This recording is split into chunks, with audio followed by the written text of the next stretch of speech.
Good evening. Bharat का भूगोल देख रहे हैं हम लोग। जैसे कि मैंने आपको बताया कि भारत का जो भूगोल है वो हमें 4 भागों में देखना है। उसको ये पूरा हम एक साथ नहीं देख सकते हैं, उसे हमें अलग अलग पार्ट्स में बांटना है। जो फर्स्ट पार्ट है वो फर्स्ट पार्ट हमने देख लिया, that part is related to Himalaya. Himalaya के साथ वो पार्ट जो है पूरा रिलेट किया है हमने। और टोटल हिमालय कहाँ से कहाँ तक जाता है, कहाँ शुरू होता है, उसके कितने पार्ट्स हैं, कौन सा पार्ट कौन से इसमें आता है, कौन से पार्ट का क्या इंपॉर्टेंस है, ये सब हमने देखा। उसके साथ ही साथ जब हिमालय खत्म हुआ तो हमने हिमालय के बाद में मैदानी प्रदेश का भी स्टडी किया है। मैदानी प्रदेश में हम लोगों ने कुछ एरिया देखा है, कुछ ऐसी चीजें देखी है जहाँ पे नदियाँ, कौन सी नदियाँ, हिमालयी नदियाँ प्रदेश बनाती हैं। और वो हिमालयी नदियाँ प्रदेश बनाने के बाद वो जो मैदानी भाग है उसे हम क्या कहते हैं, कौन सा द्वीप कौन से दो नदियों के बीच में है, या कौन से दो नदियों के बीच में के द्वीप को कौन सा द्वीप कहा जाता है, ये सब कुछ हमने देखा है। उसके साथ ही साथ हम लोगों ने गंगा नदी तंत्र, ब्रह्मपुत्र नदी तंत्र और सिंधु नदी तंत्र, ये तीनों तंत्र भी देखे हैं। क्योंकि हिमालयी नदियाँ जो है वो जब हम मैदानी प्रदेश में आकर जब हम उसकी मैदानी प्रदेश की पढ़ाई करते हैं तो मोस्टली ये 3 नदियाँ ज़्यादा इंपॉर्टेंट है। और इन्हीं 3 नदियों की बहुत सारे सहायक नदियाँ हैं। उसमें गंगा नदी तंत्र बहुत बड़ा है। गंगा नदी की बहुत सारी सहायक नदियाँ हैं। वो कौन सी सहायक नदियाँ हैं, कौन सी नदी कहाँ पर आकर ऊपर से कहाँ तक, कहाँ नीचे आती है, फिर जमीन पे कहाँ आती है, फिर मैदान कहाँ कहाँ तैयार करती है, ये ईच एंड एवरीथिंग हम लोगों ने बहुत ही डिटेल में देखा है, बहुत डिटेल में देखा है। अब जब हमारा हिमालय हो गया है, उसके बाद हमारा मैदान हो गया है, उसके बाद हम लोग अभी प्रायद्वीप का शुरू किया था, पठार का शुरू किया था। पठार, दक्कन का पठार, उसका जो निर्माण है वो कैसा हुआ वो हमने देखा। कैसा निर्माण हुआ है उसका, जब हमारी ये भारत की जो प्लेट है वो अरब सागर के प्लेट से जाकर टकराई। अलग अलग प्लेट्स होती हैं।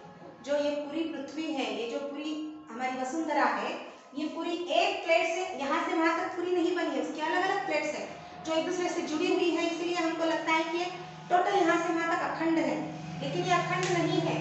जब कभी भी भूगर्भ से कुछ भी हलचल होती है तो इन प्लेट्स में दरारें आने लगती है या फिर टकराव होने लगता है। टकराव भी हो सकता है, दरारें भी आ सकती है। अभी जो सुनामी आता है या फिर जो भूकंप आता है, ये सब चीजें किस लिए होती हैं, क्योंकि ये जो प्लेट्स है, ये प्लेट्स कभी कभी आपस में टकराती है या फिर कभी कभी उनमें दरार भी हो जाती है। तो जो ये भारत की प्लेट है वो अरेबियन प्लेट के साथ टकराई, और टकराने के बाद उनमें बहुत बड़ी दरार हो गई, और दरार होने के बाद जो अंदर गर्म धधकता हुआ लावा है वो बाहर निकला, और वो बाहर निकलने के बाद वो जो लावा था वो उछलकर ये जो एरिया है इस एरिया में आकर गिरा। और इसी के साथ साथ वो यहीं पे जो ये अरेबियन सागर है इस क्षेत्र में भी नीचे गिरा, और गिरने ऐसा ये आकर गिरने के कारण ये जो यहाँ का पठार, दक्कन का पठार है, ये दक्कन टैप तैयार हुआ, दक्कन का पठार तैयार हुआ। और ये जो पूरा एरिया है ये थोड़ा सा हाइट में ज्यादा है ये।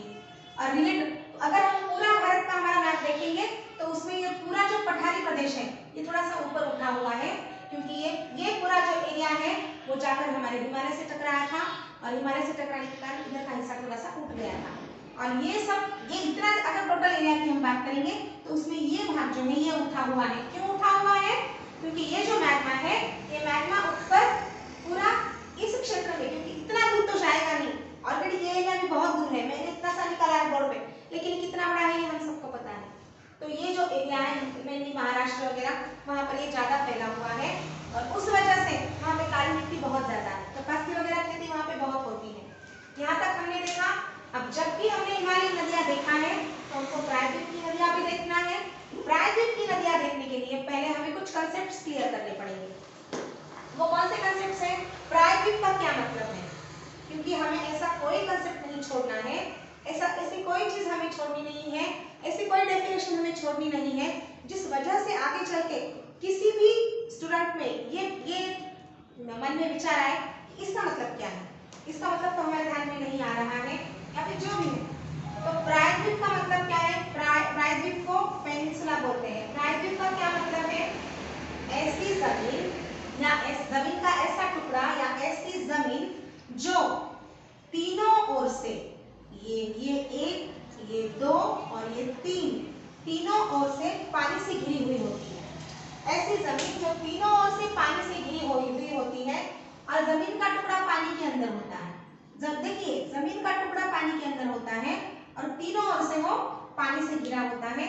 एक ओर से सिर्फ जमीन होती है, इधर जमीन है, इधर लैंड है और बाकी तीनों ओर से क्या है, पानी है।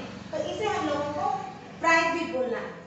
तो फिर द्वीप और प्रायद्वीप में क्या अंतर है? द्वीप कैसे होता है? मान लीजिए ये जमीन का टुकड़ा है कोई, और ये जो जमीन का टुकड़ा है, इस जमीन के टुकड़े के साइड में, पूरे चारों साइड में, इसके चारों बाजू में क्या है, पानी फैला हुआ है। इसकी चारों बाजू में पानी फैला हुआ है। अगर चारों बाजू में पानी है और अंदर जमीन है, सिर्फ अंदर ही जमीन है, तो वो हो गया द्वीप। उसे हम द्वीप बोलेंगे।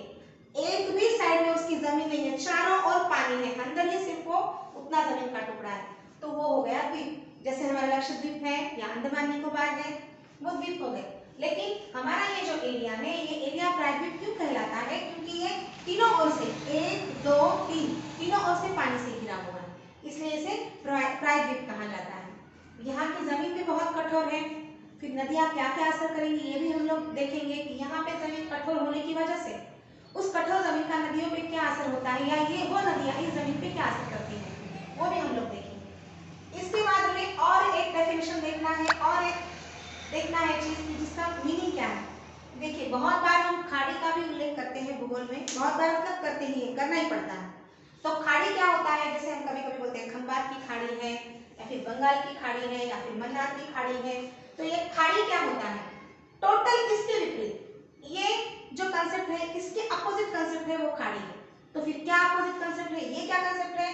जमीन का ऐसा टुकड़ा जो पानी के अंदर चला गया है, और इसे हम क्या बोलेंगे? पानी का ऐसा टुकड़ा जो जमीन के अंदर चला गया है। पानी का ऐसा टुकड़ा जो जमीन के अंदर चला गया है। देखिए एक ओर से पानी है और बाकी तीनों ओर से क्या है? जमीन है। सिर्फ एक ओर से पानी और तीनों ओर से जमीन है। इधर जमीन है, इधर जमीन है, इधर जमीन है, सिर्फ क्या है? अंदर पानी है। तो ऐसा टुकड़ा जो जमीन के अंदर चला गया है, उसके तीनों ओर जमीन है, उसके तीनों ओर जमीन है,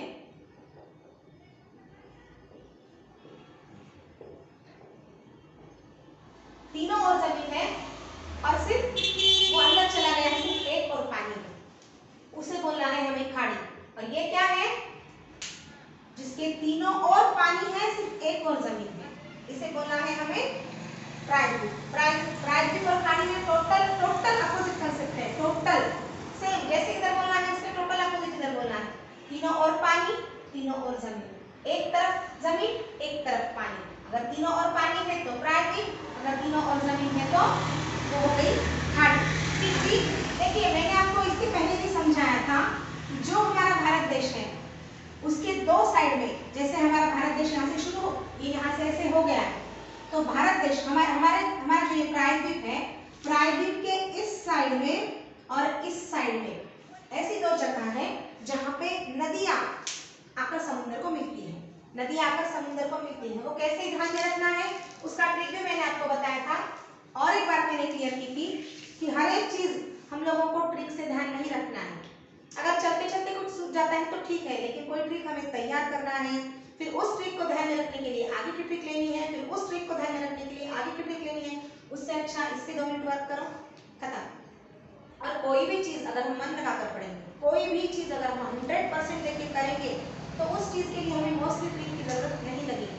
लेकिन फिर भी कभी कभी चलते चलते ऐसे होता है कि चलो ये ध्यान रह सकता है, तो हम जैसे हम अल्फाबेट्स लिखते हैं ABCD, तो यहाँ से स्टार्ट कीजिए, ये पार्ट हो गया A, ये पार्ट हो गया B, तो ये हो गया अरेबियन सी और ये हो गया बे ऑफ बंगाल। तो ऐसी दो जगह है जहाँ पे आकर हमारी नदियाँ गिरती हैं। तो कुछ नदियाँ जो है वो हमारी अरेबियन सी में गिरती हैं और कुछ नदियाँ जो हमारी हैं वो बे ऑफ बंगाल में गिरती हैं। तो हम लोगों को उन सब नदियों का स्टडी करना है, जो कुछ नदियाँ अभी इधर गिरती हैं और जो कुछ नदियाँ आकर इधर गिरती हैं। उन नदियों का स्टार्टिंग कहाँ से है, ओरिजिन कहाँ से है, वो भी हम देखेंगे। उन नदियों का इंपॉर्टेंस क्या है, हर एक चीज भगवान ने जितनी चीजें बनाई है उतनी हर एक चीज अपने आप में इंपॉर्टेंट है। चाहे वो कोई भी चीज ले लो आप, सुई भी उतनी इंपॉर्टेंट है, तलवार भी उतनी इंपॉर्टेंट है। सुई अपनी जगह पे काम करती है, वो काम तलवार नहीं कर सकती। और तलवार अपनी जगह पे काम करती है, वो काम सुई नहीं करती। तो ये हर चीज हम लोगों को देखना है। लेकिन आज सिर्फ प्रायद्वीप क्या है और खाड़ी क्या है और इसके पहले हमने क्या क्या देखा है और हमको क्या देखना है, इतना सब हम लोगों ने देखा है। तो आज के लिए बस इतना ही। हम आगे का जो है वो आगे के सेशन में कवर करेंगे। जय हिंद।